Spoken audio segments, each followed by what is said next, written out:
حضور اکرم صلی اللہ علیہ وآلہ وسلم نے وحی کے رک جانے کے زمانے کی حضور اکرم صلی اللہ علیہ وآلہ وسلم نے وحی کے رک جانے کے زمانے کے حالات بیان فرماتے ہوئے کہا کہ ایک روز میں چلا جا رہا تھا کہ اچانک میں نے آسمان کی طرف ایک آواز سنی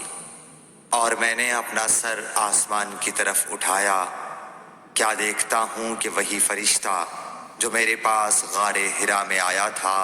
وہ آسمان و زمین کے بیچ میں ایک کرسی پر بیٹھا ہوا ہے۔ میں اس سے ڈر گیا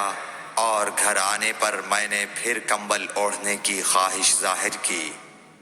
اس وقت اللہ پاک کی طرف سے یہ آیات نازل ہوئیں، اے لحاف اوڑھ کر لیٹنے والے، اٹھ کھڑا ہو اور لوگوں کو عذاب الہی سے ڈرا اور اپنے رب کی بڑائی بیان کر اور اپنے کپڑوں کو پاک صاف رکھ اور گندگی سے دور رہ۔ اس کے بعد وہی تیزی کے ساتھ پے در پے آنے لگی۔